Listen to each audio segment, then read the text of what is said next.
Today, October 22, is a very significant day in the history of our beginnings. Hey friends, welcome back to the Adventist History Podcast. This is Glacier View, Part 3. Being Part 3 of the Glacier View series means this is the end of this particular trilogy. I have been doing episodes on Desmond Ford in one way, shape, or another for almost a year now. I apologize to everybody I've had conversations with in the last year because it feels like at one point or another I'm drawing a connection to Desmond Ford's life as an example of something. Could be anything, because it's just been on the front of my brain for a long time. I've not dived into any subject in Adventist history as intensely as I have dived into this subject. So it has been very richly rewarding. I hope to do more with this Desmond Ford material going forward. I am also very happy to move on to other things.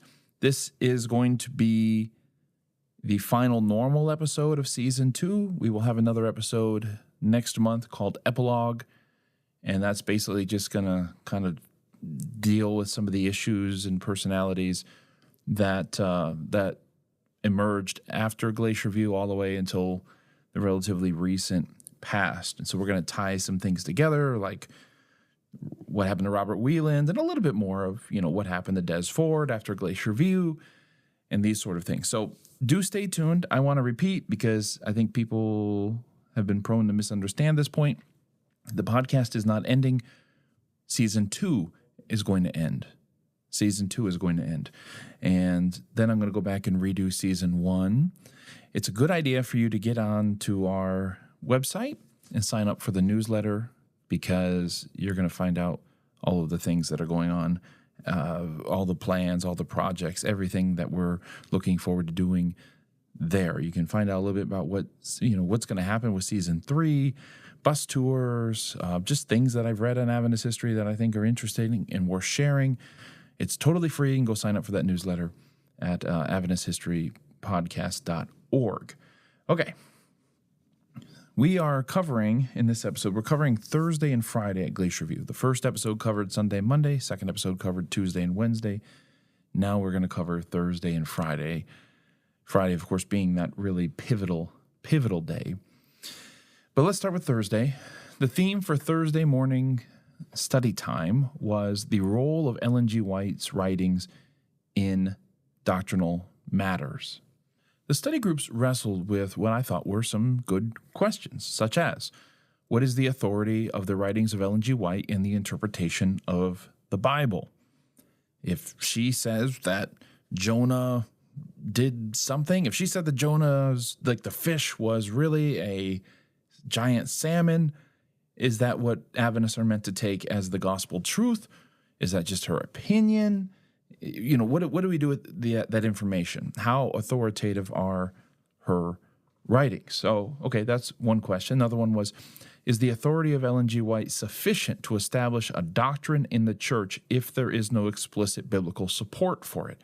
Okay, the question's not about, can Ellen White contradict the Bible? It's saying if the Bible is silent on a particular issue, then can Ellen White kind of establish a doctrine, an official teaching of the church in that space that the Bible is silent in?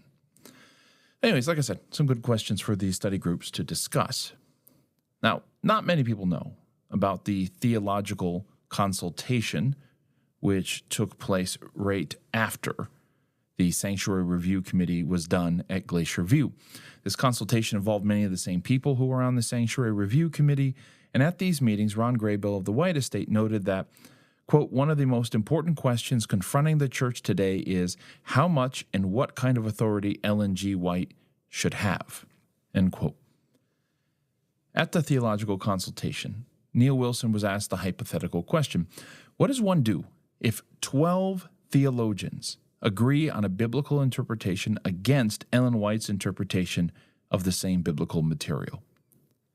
Wilson's answer was that if the Bible is not explicit, and Ellen White does not contradict Scripture, then the church should support Ellen White. If the Bible was explicit and Ellen White took a different stance, the church must stand by Scripture. Now, I don't know if that actually answered the question, because it's not always apparent what the Scripture is saying, right? So if the 12 scholars are saying, we believe the Bible is saying this, and Ellen White is saying this over here, it's not as clear of like, well, we need to go with what Scripture says. Well, you know, it's about whose interpretation of Scripture we're going to side with. But anyways, he took a stab at it. In the survey that was given out first at Sunday at the Sanctuary Review Committee meetings, 83% of those who were present said that Ellen White's inspiration was equal to that of the Bible. 83% says she was equally inspired as the Bible is inspired. But only 41% said that her authority was equal to that of the Bible. So this is a really interesting crevice, an interesting little wrinkle. One is about inspiration, one is about authority. If you're equally inspired as the Bible authors were inspired, do you not have equal authority as the Bible authors had authority? Does that authority derive from one's inspiration? I would love for them to flesh that out a little bit more. I'd love to hear their thoughts on that. So basically, a majority believed Ellen White was just as inspired as the Bible, but a majority also believed she was not as authoritative as the Bible. Clearly, this whole subject needed further study, and I think Ron Graybill was right that this was one of the most important questions confronting the church back then. Now, before the groups could make their customary report, there was a surprise guest in the early afternoon on Thursday at Glacier View Ranch, and that was Robert H. Pearson. Pearson wasn't there in person, of course. I said in an earlier episode that he couldn't make it. And he was, if you don't remember, Pearson was Neil's predecessor as GC president, who had stepped down due to health issues. And while he was a member of the Sanctuary Review Committee, it seems that he declined to attend due to his health and how that altitude up there. He wasn't the only one, by the way, right? There were several who declined to attend because of how it might affect their health to be at such a high altitude.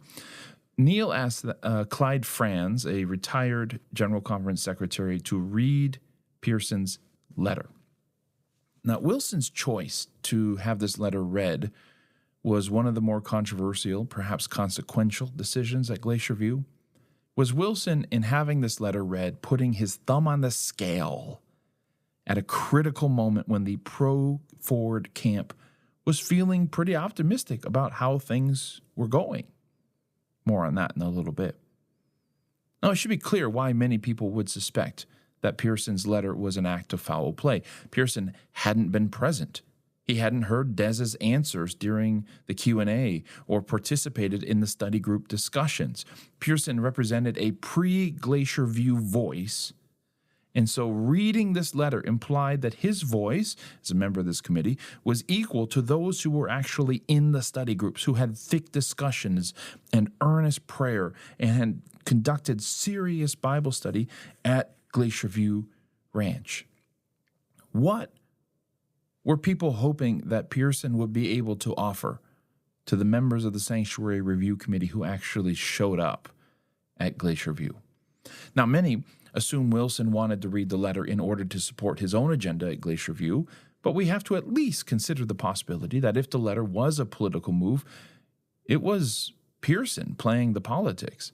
In the letter, Pearson wrote, quote, "I request that you will accord me the privilege of making just one speech in absentia," end quote. This was a privilege, by the way, not afforded to anyone else. If Wilson refused to have the letter read, Pearson likely would have seen it as a personal affront, right? From one former General Conference president to the current General Conference president, will you do me this favor? And if Wilson said no, it's reasonable to conclude that Pearson would feel slighted by that. Someday, Wilson would be a retired president. Wouldn't he like to have his requests treated with some deference by the next General Conference president? So not reading Pearson's letter might have damaged the edifice of respect among church leaders. Wilson had preached unity on Sunday night. He couldn't then turn around and ignore his predecessor who wanted to speak. Now, people may reasonably disagree with this, but I don't believe Wilson had a realistic option here. Pearson expected his letter to be read. He did have options in terms of how or when it was to be read.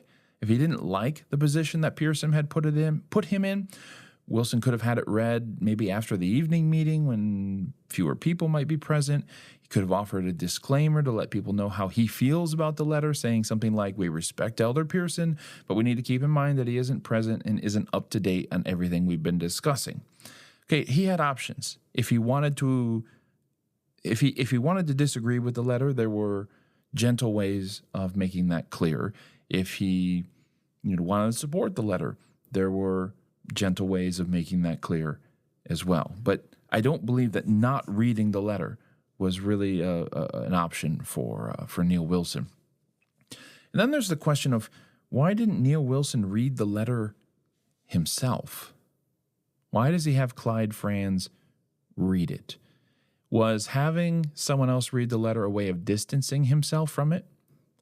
Or were the circumstances such that it made natural sense for Clyde Franz to read the letter? Perhaps there was an accompanying letter asking Franz to read it, or it was sent to Franz, or Neil's credibility as chair might be compromised by reading the polarizing letter. I don't know. There's a lot of different questions we can ask here, and I don't have answers for all of these questions, not yet at least. And if this were another episode, I might spare you from having to hear all of the possible declensions of this situation. It would certainly be easiest to look at the situation in face value and say, yeah, that's a dirty trick. And maybe it was. I certainly don't have any concrete evidence that Wilson disagreed with the letter in any way, but in trying to understand the past, you can't just grab the lowest hanging fruit. You can't just grab the easiest explanation. You have to dig deep and try to understand how different sides see things in different ways. What would Pearson's perspective be if Neil read the letter versus if he didn't read the letter? What might Neil's perspective have been? What about the Ford side of things? Right? What you have to ask all of these questions. It's easy just to be like, yes, that was a dirty trick. Reading that letter from someone who couldn't even be there, who may not have even read the materials that everyone was asked to read. Ford's manuscript, other manuscripts.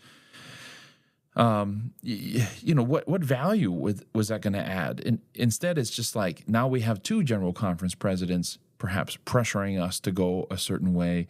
It does feel a little bit like tipping the scales. Like, it's easy to go down that line of thinking, okay? But you always have to examine the other options as maybe less likely as they seem, to see if maybe there's something there to it, right? I think, like I said, when you think about it, I don't believe Neil had a choice. He had to read the letter, but how and when the letter was read was entirely up to him. All right, on to the letter itself. I have teased you long enough. Pearson's letter isn't going to surprise anyone. It's the admonition of an old soul who doesn't apparently understand what the Glacier View meetings were about. And I mean that in the nicest, fairest way possible. Pearson doesn't mention Ford by name, but he reduces the issues Ford was raising to a simple question of whether or not the church is going to abandon its distinctive truths, as he put it, and which he defines as, quote, the sanctuary, the spirit of prophecy, justification, sanctification, 1844, the judgment, interpretation of prophecy, fulfillment of signs of the Advent, the second Advent itself, the nature of God, the nature of man, even the nature of salvation, end quote. These are apparently the distinctive truths that make Adventists who they are. Now, I take Pearson to be speaking in general here about the threats that he saw the church facing, and he goes on, quote, apparently all of these basics to our message are up for reassessment and possible change, end quote. And the question is, by whom? Who is trying to change all of these basics? Ford had no problem aligning with any other Adventist on topics like signs of the times or the second Advent. He wasn't repudiating the idea that Jesus was coming soon at all. And Pearson just mentions justification and sanctification as the basics of our message without realizing that the discussion over what those terms means had never been settled since 1888. Even if they had been settled, the issue at stake was whether or not these teachings were biblical. That's what Desmond Ford was bringing up. Is what we believe biblical or not? It's not about whether or not they're traditional. But Pearson's argument is basically that everything we have traditionally believed is now being attacked, and the insinuation is that Desmond Ford is the one attacking these things, even though, as I pointed out, on some of those issues he raised, Desmond Ford very much agreed with Pearson, with any other Adventist on these topics. So the issue isn't, are we going to abandon our historic teaching? The issue at Glacier View, raised by Desmond Ford, was, is what we have traditionally believed biblical or not? That's the issue. Pearson went on, quote, "We are asked to change or repudiate doctrines that have made us a distinctive people, that God has prospered and blessed, that have been the foundation of truth upon which a dynamic world church has been built." End quote. Couldn't the religious leaders in Jesus' day said the same thing? To be sure, it's worth asking whether changing a tradition is a good idea. But Pearson's question presupposes the rightness of that tradition. But if we were going to assume that our tradition is correct, why is anyone at Glacier View? What's the point of these meetings if we're just going to assume that the tradition is correct? What's the point of giving Desmond Ford a hearing? What's the point of evaluating his views if we're going to show up to such a meeting assuming we are correct and that we're not going to change? Pearson's letter, I believe, was corrosive to the very purpose of Glacier View. And to read this letter on Thursday, just before the end, sent the message that all of the work that everyone had done didn't really matter, because at the end of the day, this was about whether or not we were going to stand by our church, option A, or destroy our church, option B. But let's get back to Pearson. Quote, "May I ask in all sincerity, what are we offered in exchange?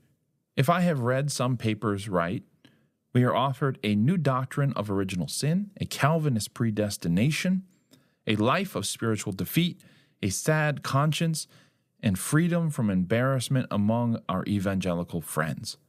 We would exchange James and Ellen White, J.N. Andrews, W.A. Spicer, F.M. Wilcox, and a host of present-day Seventh-day Adventist leaders for the Ballingers, the Brinsmeads, Conradi, Canright, and a galaxy of non-Adventist theologians, and the Reverend Jeffrey Paxton.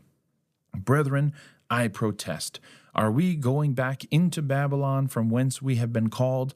This hand of mine will never be raised to support such an action." End quote. Note that Pearson isn't just talking about Ford's manuscript here, but other people's papers as well. I don't know which papers he's precisely referring to, but to characterize them all as offering a life of spiritual defeat, a sad conscience, freedom from embarrassment among our evangelical friends, etc., suggests to me that Pearson didn't understand what he read. Nor maybe was he constitutionally capable of really contributing anything to this committee, because the things he's saying, these slogans, this sermon that he's giving through this letter, are not really speaking to any of the points that are under discussion at Glacier View. No one was talking about trading Ellen White for D.M. Canright. No one was trying to destroy the Adventist Church. No one was trying to just be cozy with the evangelicals at the expense of everything Adventists held dear. This is just I can't even find my words. This just isn't what was happening at the meeting. So what is the value of this letter? Anyways, again, without mentioning Des by name, Pearson nevertheless called out the author of the largest manuscript. Gee, I wonder who that could be, for teaching a version of Adventism that was foreign to him. Something is badly wrong, Pearson wrote.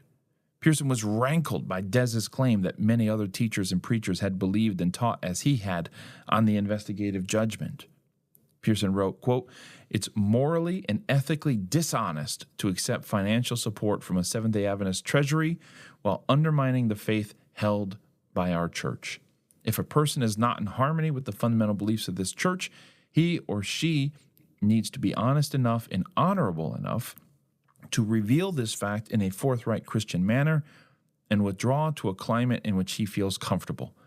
There is academic freedom, There is also academic responsibility, but there must not be academic license, end quote.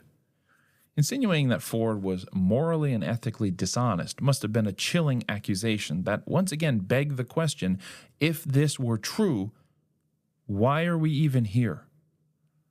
Why would Robert H. Pierson agree to even be a member of this committee if Ford were morally and ethically dishonest? Why would the church spend nearly $1 million on Glacier View if this was a case of obvious ethical impairment, of moral failure in the case of Desmond Ford? Like, why are we even here? Why spend the money? Why would you even be a part of this committee if you really felt this way? The point that church employees should be in harmony with the basic tenets of the faith is, of course, a reasonable position to take. But so is the position that the church's basic tenets should be in harmony with the Bible. In any event, Pierson's letter was, I believe, a poison pill as far as the proceedings of Glacier View were concerned. In addressing the members of the Sanctuary Review Committee, Pierson undermined the very basis for that committee. He didn't add anything to the conversation. He used the weight of his position as a former General Conference president to impose his own thoughts, to privilege his own thoughts, because again, other people who weren't there were not given the same opportunity. People could only listen to his thoughts as the letter was being read. They couldn't respond to them. They couldn't engage him in conversation or try to persuade him about anything. The Sanctuary Review Committee stopped their work to listen to the opinion of someone who believed his opinion should matter, but who didn't have a grasp of the specific issues involved. Several people, of course, shouted amen after the letter was read, because they're not going to nitpick the letter like I did. It's a broad support for Adventist tradition and the unity of the church. And so, people are going to say amen to that. Neil Wilson instructed people to ponder carefully what Pierson had written, but he didn't otherwise engage with the contents of the letter, at least not in the recording. After this letter, it was time for the regularly scheduled group reports. Jillian Ford wrote that, quote, Des could go down the line almost 100% with them, end quote. Jillian was there, and I wasn't, of course, but it is curious how many of these groups, their reports contradicted Des, at least in small ways. Richard Howell, speaking for Group 5, said that Ellen White's position goes beyond the pastoral role. Of course, Des had famously said that her authority comes from her pastoral role. Gerhard Hazel, speaking for Group 3, said that Ellen White's writers are, quote, a continuing and authoritative source of truth, end quote. Now, Des may not have disagreed with those two statements, but I imagine he would likely have disagreed with what those two men meant by those two statements. Neil Wilson expressed satisfaction that these groups' reports all seemed so similar to one another. That was that consensus he had always been searching for this entire week, and it seemed to be forming before his very eyes. Now, until early afternoon on Thursday, Ford's friends thought things were going pretty well. Beatrice Neal had raised a question. She was teacher at Union, about the interpretation of the 7 trumpets in Revelation, saying that she comes, quote, face to face with the Josiah Litch problem, and I cannot conscientiously teach the trumpets, end quote, along with his interpretation. Well, why is this a problem, you might wonder? Well, Ellen White seems to have endorsed Josiah Litch's interpretation of the 7 trumpets. Therefore, God endorsed Josiah Litch's interpretations, but they don't seem to match what the Bible is saying, okay? It's not pertinent that you and I go through Litch's interpretation right now. The point is that if Ellen White endorses someone else's position and that person is not exegetically sound, what does that mean for Ellen White's inspiration? As Neal put it, quote, how can I admit that there might be, should I call it error, in the spirit of prophecy in one place without making people feel free to come in and pick and choose what they want? That's what I face as a teacher, and I'd really appreciate help on that, end quote. Now, Arthur White responded by saying that Ellen White didn't actually endorse Litch's interpretation. Robert Olson, also the White estate, agreed. Apparently, Beatrice Neal's husband, Ralph, raised his hand because Neil Wilson called on him to come to his wife's aid. Good times. Ralph said that he and his wife were more than half of the theology department at Union College, and delicately stated that while he believed Ellen White was right in her conclusions, but not always right in what he calls her supporting arguments, which, quote, do not appear as strong today as they would have 100 years ago, end quote. Robert Carter, the newly elected Lake Union president, said he is not so quick to accept that Ellen White made an error. He told the story of a seminary classmate back in 1946 who found a mistake, he thought, in the Great Controversy. This bothered Carter, who in 1960 began his doctoral work and realized that Ellen White hadn't made a mistake at all, at least, in this particular thing that his friend had studied. And this is when Carter learned to not believe the first historian that he meets. He jokes, quote, historians are the kissing cousins of novelists. I am a theologian historian. I recognize my relatives, end quote. The whole room erupted in laughter. Carter mentioned that John F. Kennedy had been shot, and there's, all sorts of evidence. There's eyewitness accounts, studies been done, video, photographs, and still no one knows exactly what happened to John F. Kennedy. Quote, and so I would say this for your comfort. Beware historians, study them very carefully, and hang on to the Bible in the spirit of prophecy, end quote. Again, there was a wave of laughter and amens from across the room. I agree, buddy. Historians are the worst. Walter Scragg recalled that one of the groups, this is Charles Bradford's group, had admitted that Ellen White expanded or added to Adventist doctrine. And he wanted the group to explain a little bit more about what they meant by that. So someone from the group reread their statement, which is the only way we could get a verbatim copy of it since the report wasn't captured in the recording. And this is what they said from their group. Quote, inasmuch as Ellen G. White is recognized as an inspired messenger, her writings may be used authoritatively to achieve an expanded understanding appropriate to our time of a scriptural doctrine which may go beyond the understanding or immediate intent of the Bible authors from which the doctrine is derived, end quote. That is a mouthful. I'm sure it's an earful as well. I can't really expand on what they meant by all of that, but I think it needs a little bit of scrutiny. Ellen White's writings can be used authoritatively to achieve an expanded understanding of a scriptural doctrine. What are we meaning by that? Does this mean that where the Bible is, it only goes so far in outlining a doctrine, that Ellen White, her writings can be used authoritatively to kind of extend that doctrine, to add on to that doctrine, and that this extension to that doctrine will be authoritative? This sounds a little bit like we're making Ellen White equal to the Bible. But again, it depends. What do they mean by the words they use? I don't want to draw any hasty conclusions based on this just one paragraph that they submitted, but it does raise some concerns. I checked with a friend of mine, see if it raised concerns with him as well. It did. Okay, I'm not the only one who's reading it this way. Another interesting point in the study group discussion period was made by Norskov Olsen from Loma Linda, who lamented an addiction to certainty. He was well ahead of his time in saying that. According to Olsen, the church should be able to say that this is our best understanding at this time on certain issues. Olsen decried the establishment of what he called the Protestant orthodoxy, which became a measuring stick by which everything else was to be judged.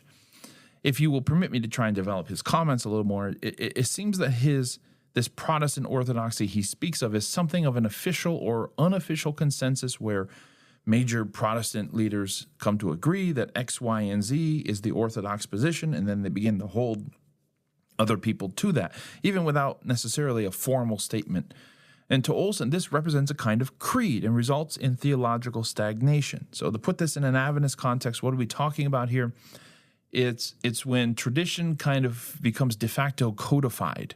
It becomes creedalized because enough church leaders, maybe they grew up thinking X, Y, or Z, and they get into senior church leadership at some point, and they're like, yeah, I grew up with that. This is true, right? And they talk to their colleague, yeah, I think that's true. And they talk to their other colleague, yeah, I think that's true. And this essentially becomes the de facto position of the church, whether a local church, a denomination, whatever. And so he says that the problem is this results in theological stagnation. Not all creeds are formal, codified documents developed when a bunch of people come together. Sometimes these things just emerge naturally through the stream of tradition. Sometime that afternoon, the president of the Pacific Union Conference got up to affirm the sentiments of Pearson's letter, and he said, quote, "I see better today than ever before that the meaning of the past is correct. I accept what I believe to be a divine communication through Ellen White. It is our privilege to improve the pillars of the faith, but not to change them. Dr. Ford's challenge has already borne fruit in the Pacific Union, split congregations, doubts in the minds of pastors leading them to give up their credentials, divided faculties. Anything that divides this church or leads to doubt is wrong. Some of our theologians are hotbeds of doubt. Let us get our act together. We have an obligation to go back and get our churches moving for God. We need each other today as never before. We've got to forget our suspicion of administrators. This is where I stand." End quote. Hearing that, Jack Pravancha then spoke of the need of healing. As a medical doctor, he says, I'm here for healing, not for hurting. And he talked about how we all stand on the shoulders of our fathers, but that he could not accept his own father's literalism in how he read the Bible. Quote, "They would not be happy with what I have to say, but at the same time, I do believe in continuity with their fathers in what they believed." End quote. In other words, saying, yes, I've come to accept views that my father would not have accepted, but at the same time, I do believe it's important that we have continuity with those who have come before. I won't just say fathers. We'll say fathers and mothers. Those who have come before in our faith, we want some continuity with them. We don't want to just throw it all out and start over. But at the same time, we're also not slaves to believing what somebody else believed yesterday. Right? We have a responsibility with our own individual conscience before God to come to our own conclusions. And so he's trying to juggle these two, to hold these two things in tension. He then turned to Neil Wilson, had a little bit of a role play exercise here. And he says, quote, "The other day, Des stood on the spot where I am now standing. If you asked me to put my convictions in my pocket, I would have to reply, I'm sorry, I can't do that. My personal integrity is more valuable to me than credentials or church membership. But if you asked me not to speak publicly on certain matters, I could put them in my pocket. I will do what I can to overcome tensions." End quote. Jack then asked Neil whether he could accept such a position in good faith. That I'm not going to compromise my conscience and say things I don't believe, but if you tell me it's wise to not stir people up on this subject, then Jack Pravancha said, I can do that. Is that good enough? Neil Wilson said it was. Jack Pravancha then said that the reason for tensions in the church is that church leaders and scholars and pastors have not been meeting together like they were at Glacier View. We need more meetings like this. Then he added, quote, "I must agree with most of what Des Ford is saying," end quote. He then turns to Keith Parmenter and asked him the same question he had asked Neil Wilson. Could you accept me if I believed mostly like Des but agreed not to agitate those views? Parmenter said Pravancha must do more. He must also, quote, "affirm that you stand loyally by the church," end quote. Hearing that, right, Neil Wilson had accepted him, and then Parmenter said, no, it's not good enough, and then Neil Wilson hears that and says, yeah, it's not good enough, and added that Pravancha must affirm that he stands by the position of the church. Neil then added, quote, "Dr. Pravancha has given us something very important. Des Ford is a man worth saving," end quote. But Parmenter said that he stood with the Pacific Union president. Quote, "Des, if you are honest, you will pass in your credentials and do so without being asked," end quote. Jack Pravancha then turned to the audience. Quote, "All of you, would you do that? If you asked the people in this room, to turn in their credentials, not a few would have to do so on the same basis that Ford is being asked. Integrity is more important than church belief. The real question is, am I a man of integrity?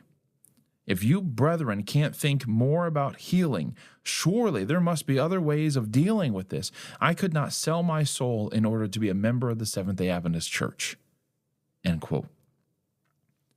Parmenter responded, Quote, healing must be on a wider basis. Our churches in Australia are severely polarized, end quote. In other words, let's stop talking about what is it going to take to heal this relationship with Desmond Ford. Let's talk about all the damage Des has done, particularly back in Australia. This is always Parmenter's concern, the growing polarization and agitation taking place there between people who support Ford, people who support Brinsmead, and people who, the various other ideas, and those who support the church.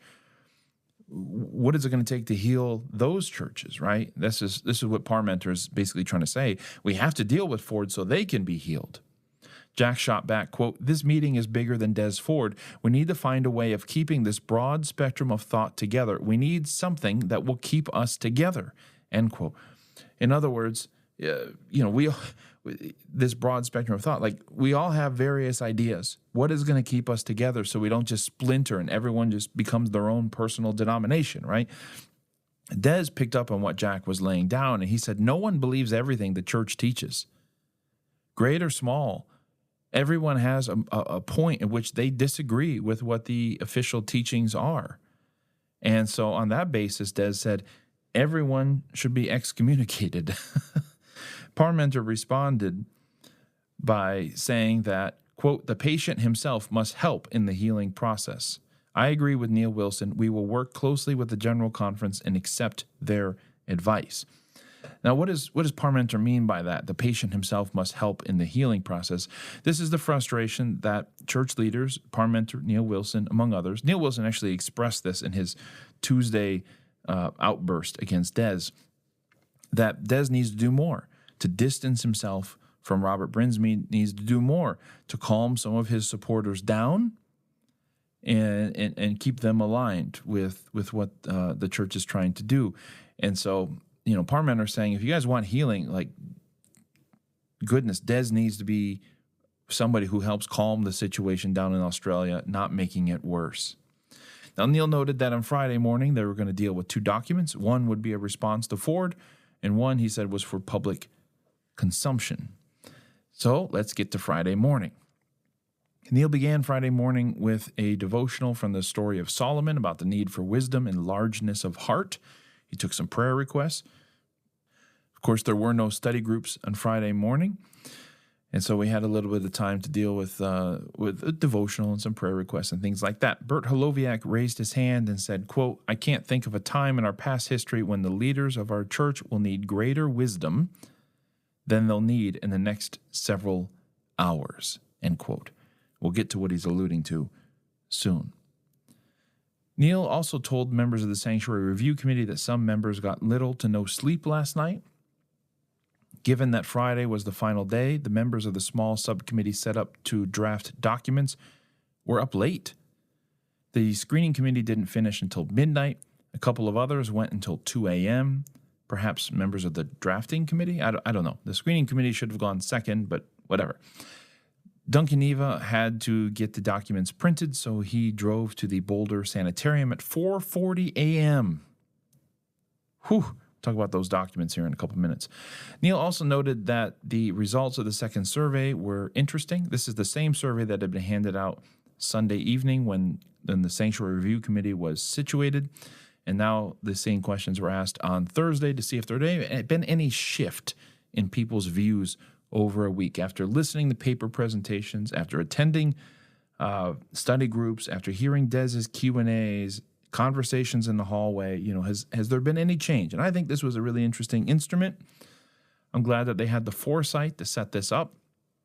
Richard Lesher got up to give the results, cautioning people, as usual, don't read too much into this. We had a few more people who filled out the survey on Sunday rather than on Thursday, and some people missed the last page that dealt with Ellen White questions on Sunday. So anyways, all that normal stuff about don't put too much into this, don't read too much into this.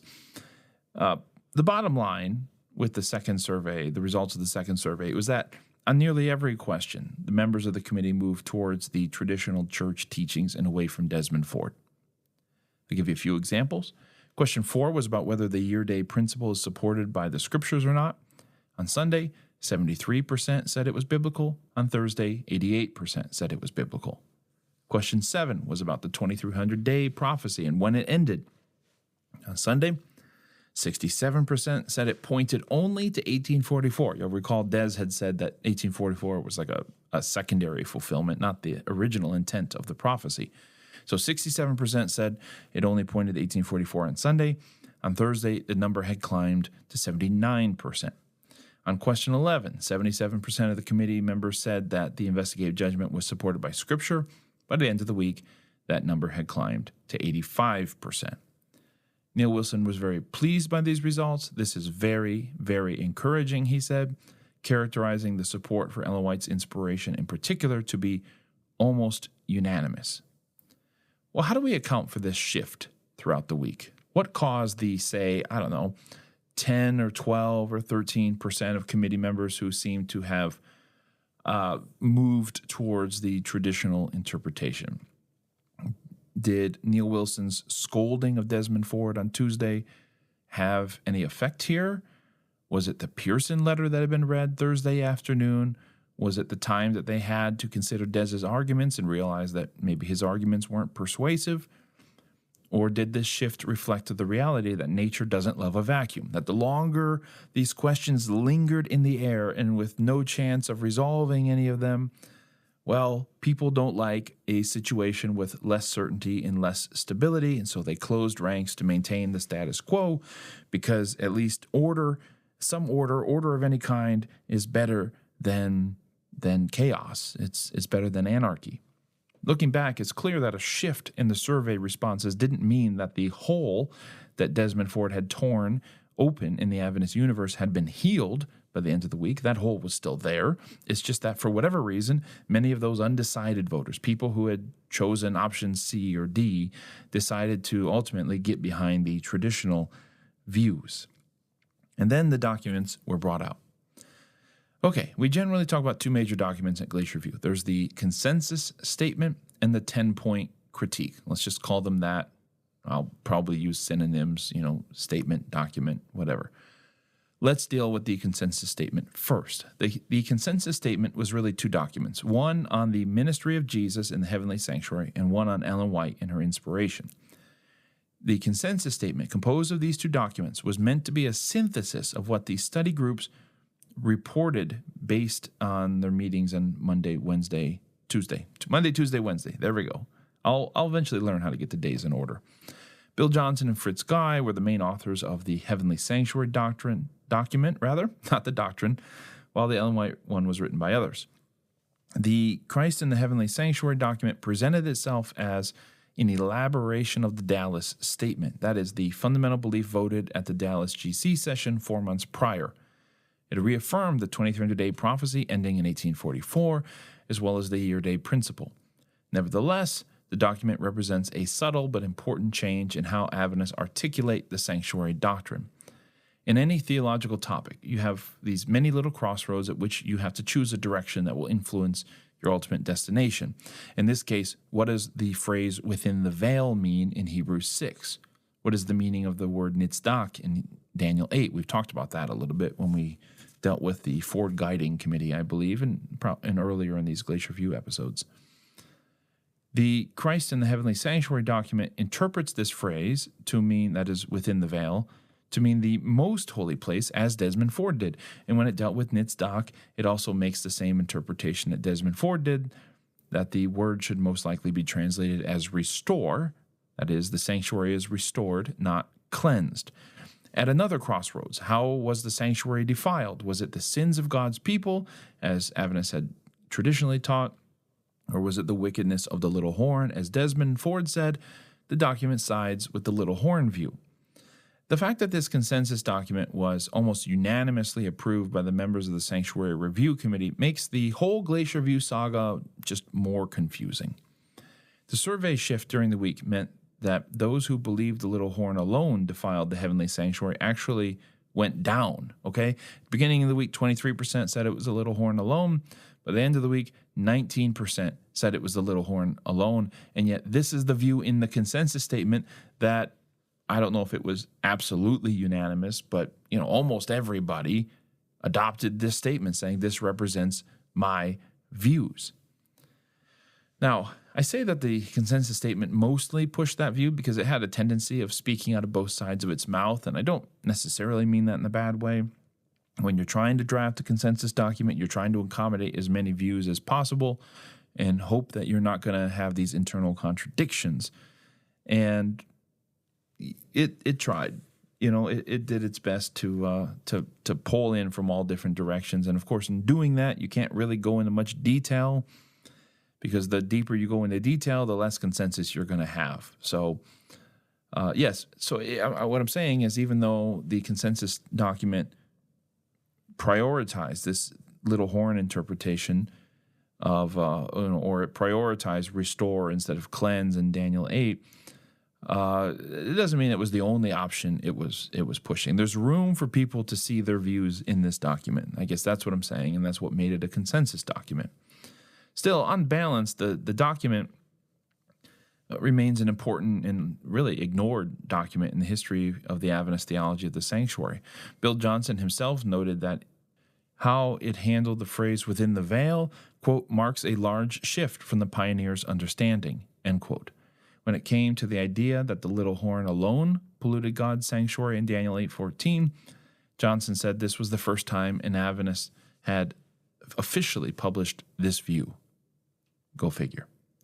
The second part of the consensus statement was one entitled The Role of the Ellen G. White Writings in Doctrinal Matters.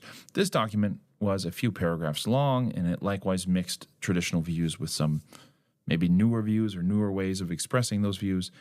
The innovation, if you want to call it that, was to recognize that Ellen White grew over her 70-year literary career.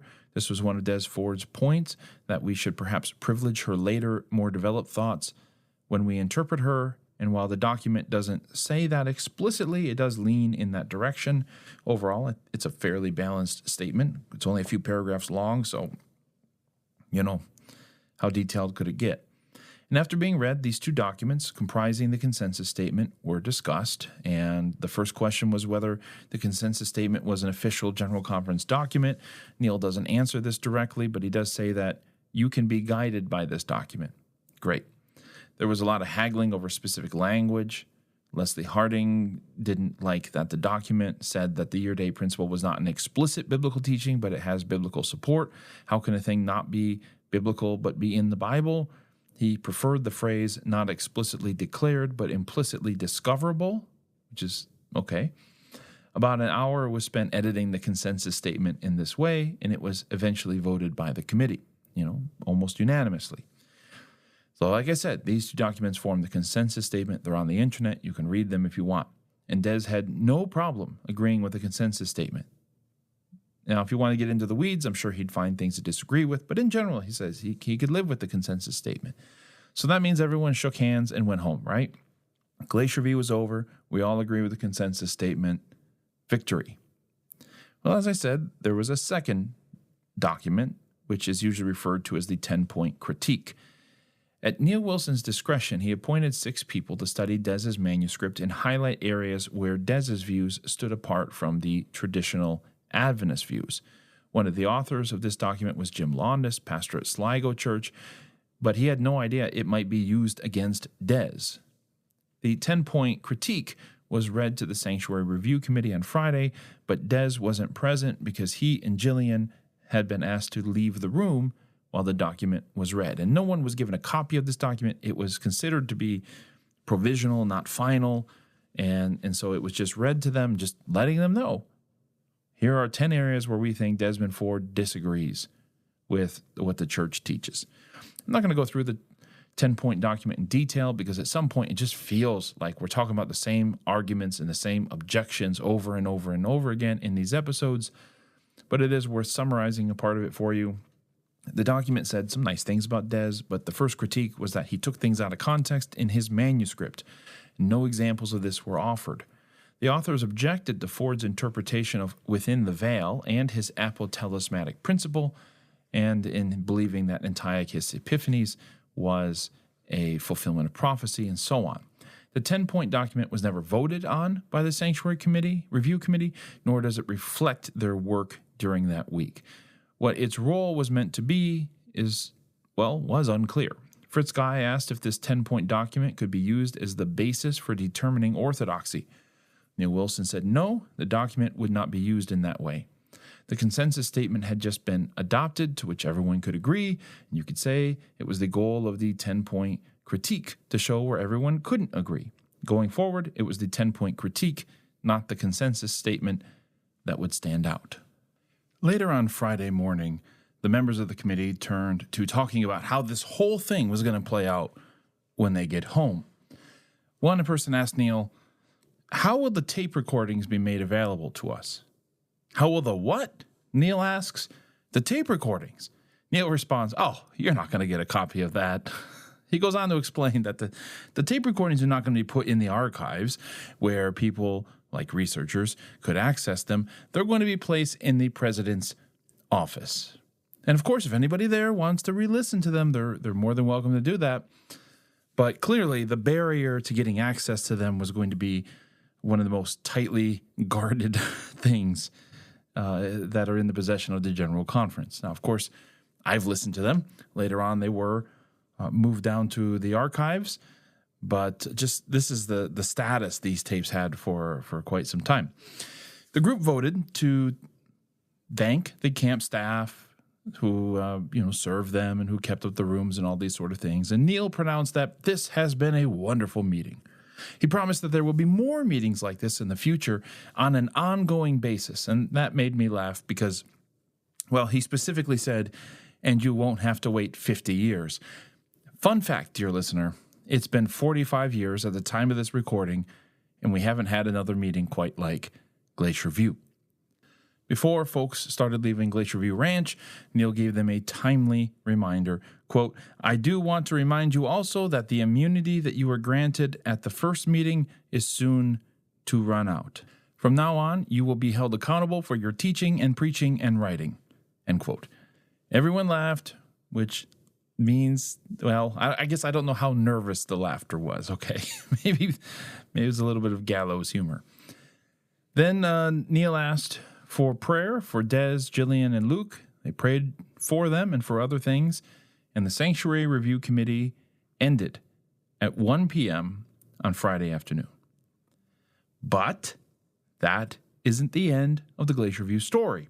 At 4 p.m., you see, there was a fateful meeting with Desmond Ford. There's no recording of this meeting, but we do have notes from several participants. Neil chaired the meeting, and this was a meeting, by the way, of PREXAD plus Australasian Division leaders. So we had Neil Wilson chairing the meeting. We also have Keith Parmenter, of course, like I said, Australasian Division President. I'm going to give all their titles, just not that I expect you to remember them, just to let you know who they are. Ralph Thompson, GC Secretary. Arthur Duffy, Australasian Division Ministerial Association Secretary. Duncan Eva, retired GC Vice President.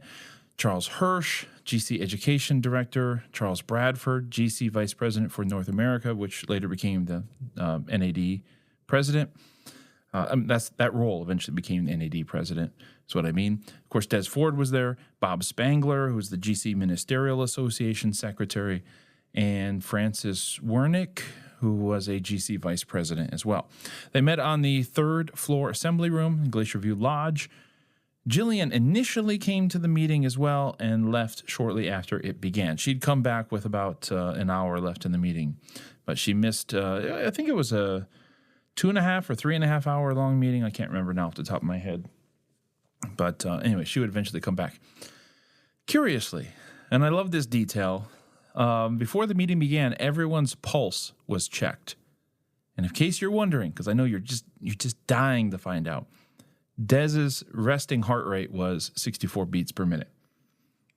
I don't know what that's supposed to tell you, but thought I would just pass that information along. Neil began by saying that he regretted having to have a meeting like this, which is always a terrible sign. If you're in a meeting where the chair says, "I regret that we have to have this meeting," this is not a good meeting for you. He said that the church, that is, cannot follow Des in some of the ways he wanted the church to go. Charles Hirsch prayed. Then Neil Wilson outlined 3 topics he wanted to speak to Des about: attitude, judgment, and theology. So let's cover those. Attitude. Neil repeated his complaint that Des was unyielding and unchanging and that he cannot be wrong. You say you want to listen, Neil told him, but you never yield at any point. Des's attitude has caused many to be hostile to the church. Neil said Des had the riz.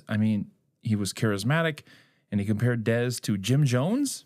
For those who don't know anything about Jim Jones, he persuaded a bunch of people to follow him and to eventually commit suicide with him, and that comparison was certainly a thing you could say. Next, Neil talked about Des's judgment. Neil noted how Des was gifted and that his own father, Neil's own father, had said Des was brilliant back in the days when Des was going to school in Michigan. And Neil's dad was Michigan Conference president. We've shared that story in one of the Des Ford episodes. Yet, Wilson said, you lack judgment. The case in point here for Neil was Des's October 27th forum presentation. That was not a wise thing to do in Neil's opinion. He was also bothered by how the tapes of Des's meetings circulated so freely, thousands of them. Neil also asked Des to tell people, especially Brinsmead's followers, to stop spreading the tapes, and Des had apparently refused. Now, it turns out this mystery was solved sometime later, that Brinsmead wasn't the one circulating the tapes, and of course it wasn't Des. It turned out to be an Adventist in New Mexico. Neil confessed, I would have done anything in the world to disassociate myself from Brinsmead in your place. Neil observed that Des had a tendency to say something and then step back from it and say, well, there's nothing I can do about it, right? And this is how he's characterizing Des's reaction to the Adventist Forum meetings, right? If you're going to go out there and say something and then people are going to get worked up about what you say, Neil expected that Des would be more proactive in I guess, cleaning up the mess that he created. Then Neil came to his third point, doctrine. Neil mentioned that Des must reconcile himself to the objections raised by the 10-point critique, which Bob Spangler had read for Des there at the meeting. Des hadn't encountered this document yet. After Spangler made some progress in reading, Des interrupted to say, hey, we might save ourselves some time if you just let me read it to myself quietly. And so he did. After reading it, Des only objected to what is said about the year-day principle. He didn't feel like that characterized his position well. And then he said, quote, I find no major fault, and I look on this document as a very fair and representative statement of my position, end quote. But then after a little bit, Des did quibble with point number 1, which is about how Des took things out of context.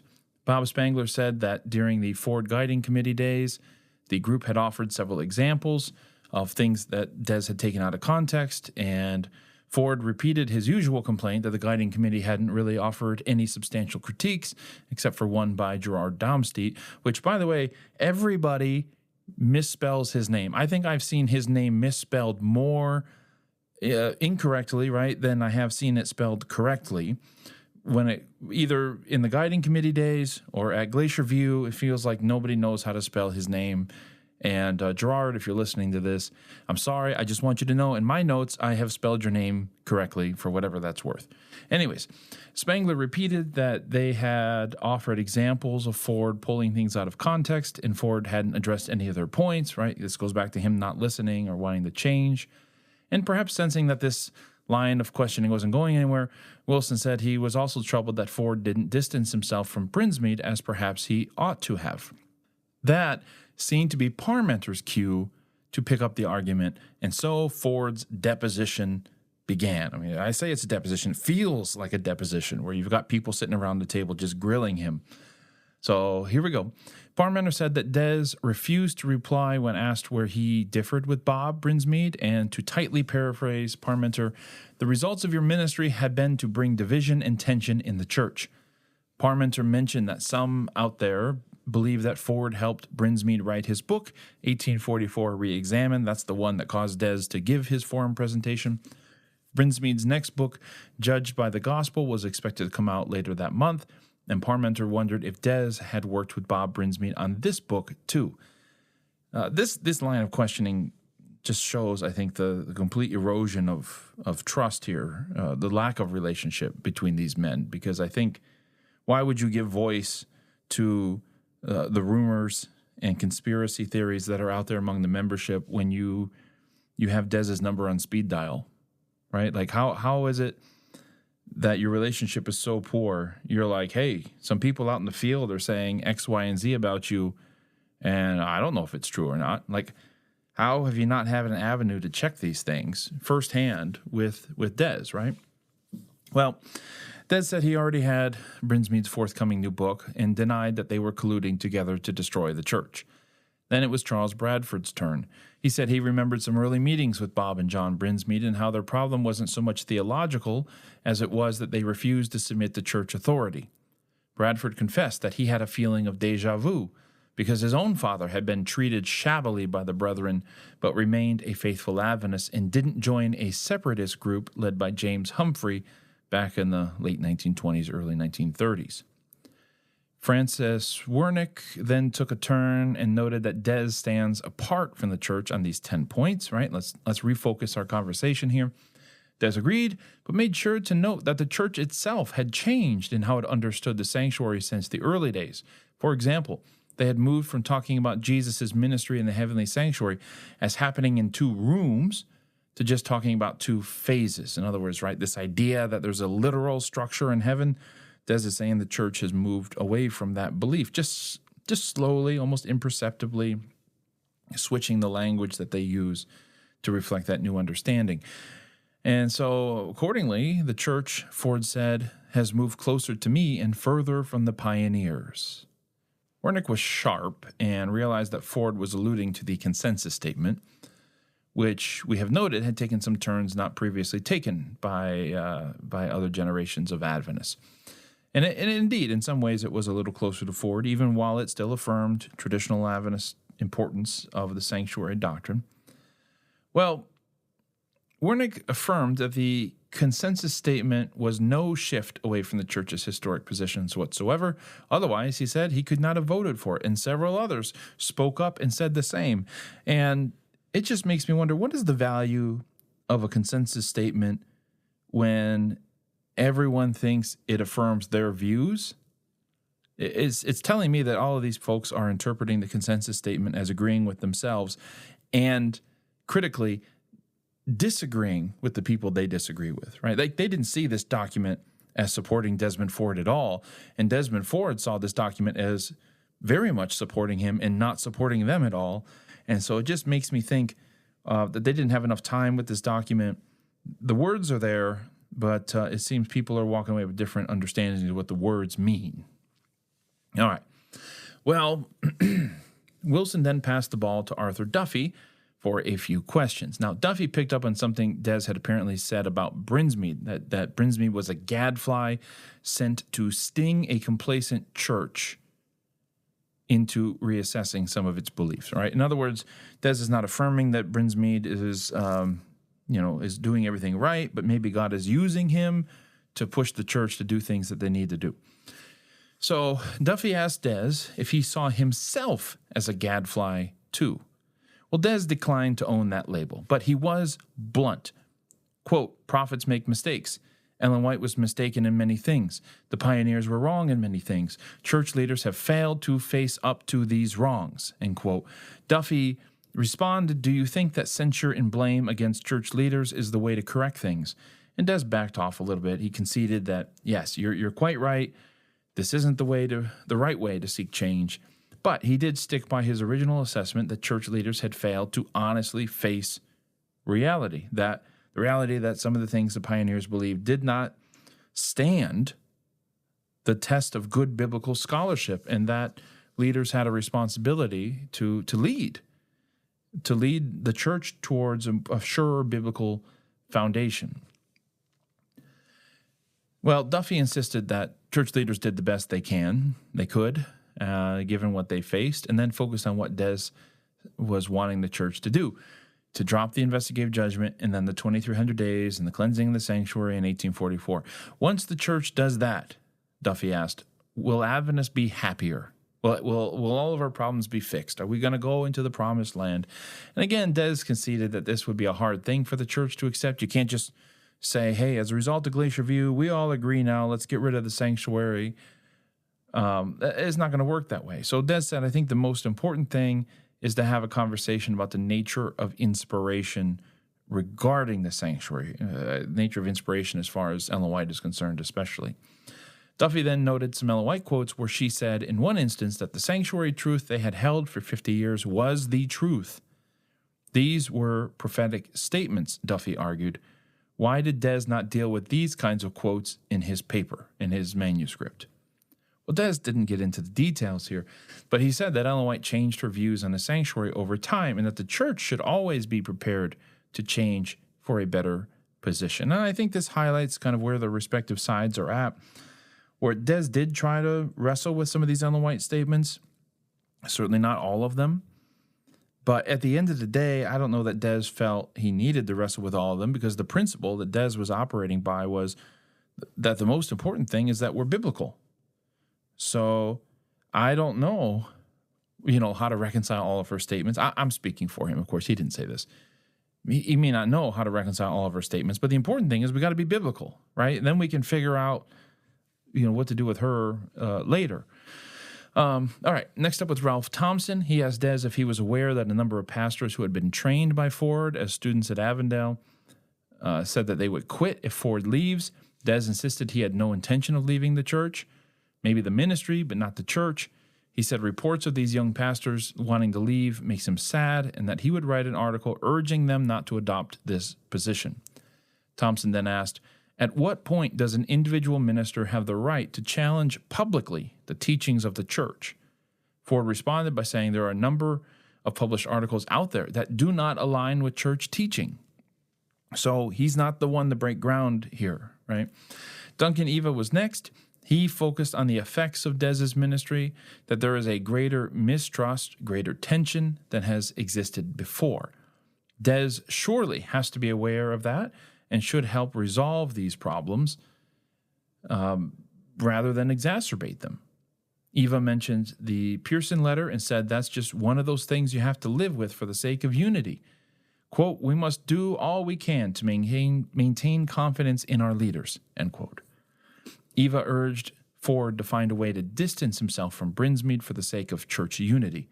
He counseled Des not to be so intense because he believed in Des's ministry, and instead of solving real problems in the church leaders had to come here to deal with Des, and that's more or less his words.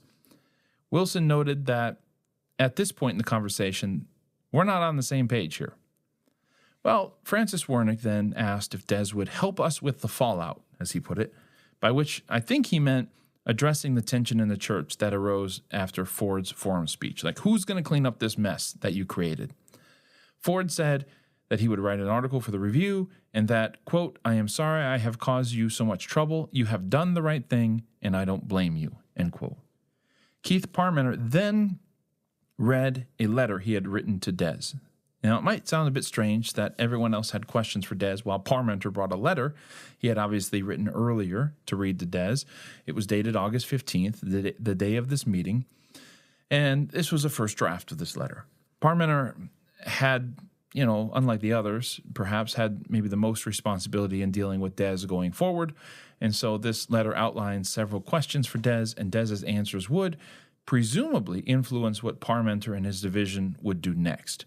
It begins with Dear Des, which is kind of like a Dear John letter, but instead of breaking up with someone, you intend to fire them instead.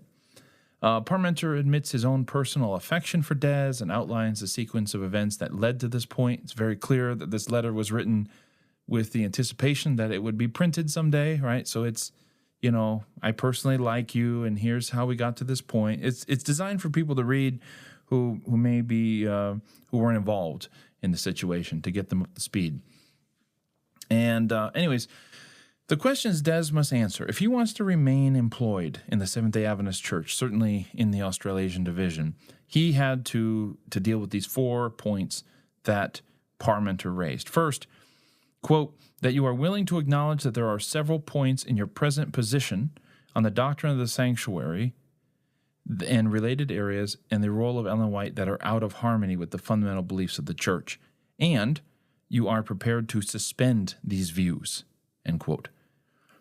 2, that Des pledges... All right, well, I thought I would cut the knocking out of this thing, but it turns out those are some of my colleagues in the office knocking dressed as a giant crow. I have no explanation for it. All I can offer are my sincere condolences to the Crow community for this awful and insensitive impersonation that one of my colleagues has perpetuated. I am an ally of the Crow community. Fly, Crow, fly. That is the end of my prepared statement on this matter. Anyways, back to our episode. Where was I? Did I say that Des had to uphold the fundamental beliefs in his teachings? Okay, anyways, that was point number 2. Did I get to point number 3? That Des accepts that his forum talk expressed views that were out of harmony with church teachings? That he won't bring up those subjects again? This is my favorite part. He won't bring up those subjects again unless, quote, they might be found compatible with the positions and beliefs of the Seventh-day Adventist Church, end quote. Does that mean he's not allowed to talk about the investigative judgment unless the church ultimately decides that the investigative judgment is not biblical, and then Des can start talking about it again? It's kind of weird to leave the door open for that one. Like, you can't talk about these views unless the church decides these views are correct. Then you can talk about these views. And, I mean, the whole idea of prohibiting him from talking about these views indicates the church doesn't consider these views correct. But it's like later on we may change our mind. So just FYI. Yeah, okay, fine. Number 4, last point. That you will cooperate in restoring people's confidence in the fundamental beliefs of the church for the sake of unity.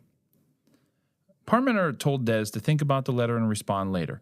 If Ford were not willing to agree to the terms of the letter, the church would, of course, pay for him to return to Australia. They'd give him 6 months severance, and that would be that, as far as his employment in the church is concerned. And Wilson backed Parmenter up, said, don't feel any pressure to respond today, Des. Just give it some thought. Then Des responded anyway, quote, I must be true to my conscience. I cannot lie. My wife and I do not need any time to think over our response to the letter read to us. I cannot conscientiously agree to your request. I regret the trouble I have brought you, and I am very sorry for that. Our relationship is not highly sundered. I will do what I can to prevent a rupture, end quote. Wilson asked, how far can you go?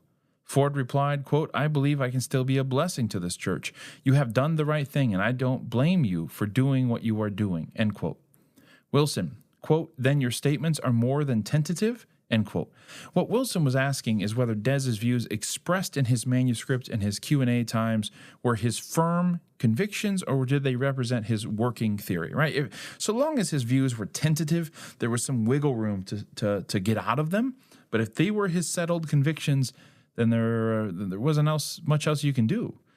Des, quote, the brethren have made tremendous progress these past few days. Your position is closer to mine than ever before. If we have come this far in our 4 days, can you imagine how far we will go in 4 years, end quote. Gotta love the optimism. Wilson reminded Des that the supportive statements some people made at Glacier View are not the position of the church, so don't get your hopes up. And Des responded that he could support the consensus statement in essence. Now, at this point, Jillian Ford had re-entered the chat, and she spoke up. She had stepped out earlier, right, and had come back, and the notes say she had been crying as she listened to the conversation. And you can imagine this is a very difficult conversation to hear, knowing that your lives, as you've known them thus far, are about to be turned upside down. And she said that everyone has been very fair, but that she felt Des had been prejudged before arriving at Glacier View, like that this was a foregone conclusion. She believed Neil Wilson had set the tone against Des on Sunday night by defending Ken Wood's Review and Herald articles that had criticized Des's positions and, in her view, prejudiced people against Des in the months leading up to Glacier View. She also said that she felt there might have been a real breakthrough on Thursday, and a marginal comment in the meeting notes indicate that the note takers thought she was referring to Jack Pravanch's comment that the church needed to rethink 1844, that he agreed with Des, and he was trying to figure out, can Neil Wilson, can Keith Parmenter, can others live with me, if I don't agitate, that whole conversation. Anyways, that she thought there might be a breakthrough had Neil not scolded Des on Tuesday or read Pearson's letter. One gets the impression that she thought that the natural course of the week might have been favorable to Des, but at key points, Wilson had intervened to prevent that outcome. He scolded Des. He read Pearson's, letter, anything, that he could do to steer it away from Des. Jillian named specific people who said they would step down if Des were removed, like Fred Veltman apparently did, and also some of the other scholars who were on Des's side. Wilson and Parmenter said some of those scholars she named had come to them and said they don't agree with Des. Jillian went on, narrating the struggle they had with the Standish brothers, with Irwin Gain and others who had opposed Des over the years. Parmenter apparently read some of his letter again, and Ford responded, "I realize that in your position you've got to do this." He repeated that he would be happy to write an article for the Review telling people to stop following him. Quote, "I will feel no bitterness. I will make no complaint. I will never be angry. I know that what I would do if I were in your place, and I will not feel angry about it." End quote. Again, the brethren asked Des not to make any final decisions with respect to answering Parmenter's letter just yet. Jillian joined her husband in urging them to stop telling us that we can take time to think about it. We've already made up our minds about what we believe. Ralph Thompson at some point intervened and said, quote, "Brethren, I think we have pressured them enough," end quote. After a final prayer, Des shook hands with every individual. Several of them were crying, and that was that. Leaving the meeting, Fred Veltman asked Jillian what happened, and Jillian told him something to the effect that Des's credentials have been taken away, been fired, it's all over. And when Fred later found out that none of those things have actually been decided in that meeting, he was upset. There were some rumors going around that Jillian had lied, but Jillian insisted that she had only meant that the decision had inevitably been made to take Des's credentials and fire him because they knew they weren't going to change their mind in how they answered Parmenter's letter. They knew they couldn't come to terms with him. She knew that Des wasn't going to retreat from his views at this point, and she didn't want him to. She said the terms of Parmenter's letter were harsh. And this is a difficult thing because the letter I quoted from is the later typed version. Parmenter had read a handwritten early draft, and I to my knowledge, we don't have a copy of that early draft. Some had said that the terms in that early draft were a lot harder than were eventually written out in the letter that we quoted. So I can't say for sure. But there are several people who say that the first draft of that had much more stringent requirements for Des to return to employment. Ford also stated that the handwritten letter was more demanding and that the Australasian division, of course, was, as I said, offering him a trip to Australia and 6 months severance if Ford could not agree with the terms. The Fords remained at Glacier View Ranch over the Sabbath, left Sunday for Washington, D.C., though not before Parmenter managed to get Ford that slightly revised typed version of the letter that he had seen on Friday. So with that in hand, they headed back to Washington, D.C. Ford replied to Parmenter on August 26th, saying he could not comply with Parmenter's requirements in order to stay employed. But for whatever it's worth, he also said that Des did agree with the 27 fundamental beliefs as they were written, that not a single one of them was in opposition to what he believed. And so that just kind of begged the question, so then what is he being judged for? If the 27 fundamentals are the standard for employment, I guess I should say, for employment, then what is he being judged on? Okay, now he says he agreed with them, but let's not get into the nitty-gritty of going through these things line by line. Anyways, Dunk and Eva continued to meet with Ford to search for common ground during these weeks after Glacier View. Neil Wilson, too, met with Ford on October 22. Things were complicated because Ken Wood, editor of the Adventist Review, got himself involved again, and he ran a news item in the August 28th edition of the Review stating that Glacier View had rejected Ford's variant views, as he called them. Wood reported, quote, "The conclusions of the committee, while recognizing the need for continued study in certain areas, clearly affirmed the doctrinal positions the church holds," end quote. In the next issue, Bill Johnson gave a pretty thorough overview of Glacier View and noted that the 10 points critique highlighted major points of difference between what Des Ford believed and the consensus statement. But Ken Wood then added his own postscript to Johnson's article about the Friday afternoon meeting with PREXAD. Wood's postscript was terse compared to Johnson's article. It clearly portrayed Des as vindicating the steps the church took, like, I don't blame you guys, and taking responsibility for the trouble that he had created. It's almost as if Des was just saying, I was wrong, you guys are right. Wood also published the consensus statement and the 10-point critique, which drove Fred Veltman crazy. Not so much the publication of the consensus statement, but Wood's editorializing. Veltman said that he had supported church leaders throughout Glacier View. He thought it was a reasonable course of action they had taken. Their demands were reasonable of Desmond Ford. But he noted, quote, as I left the Denver area to take a few weeks vacation, it became more and more apparent to me that I had evidently misinterpreted the views of my brethren in administration, end quote. Veltman was incensed that Ken Wood said that the Sanctuary Review Committee had repudiated Desmond Ford's views. The only thing they voted on, Veltman reminded church leaders, was the consensus statement, which Ford agreed with. Veltman might have added that the consensus statement was not a fulsome support for the traditional view either, right? Because Bill Johnson wrote it, and he knew it was, in some respects, the first time Adventists had taken an official stance on some of these positions. Des Ford had said it represented a movement towards his views, so how could Ken Wood write that the 10-point critique represented where Des disagreed with the consensus statement when Des stated that he agreed with the consensus statement? Veltman was also frustrated that Wood published that account of the Friday afternoon meeting at a time when church leaders were still negotiating with Ford to find a way forward. It, quote, seemed to me and others not only unwise, but totally uncalled for. The printing of this information could only make the success of the negotiations less possible, end quote. Veltman noted that the scholars at Southern, Andrews, and PUC had grown increasingly unhappy about how things were being handled post-Glacier View. Quote, I too came to question whether I had been duped at Glacier View. I saw old doubts being raised on the integrity of our church administrators, end quote.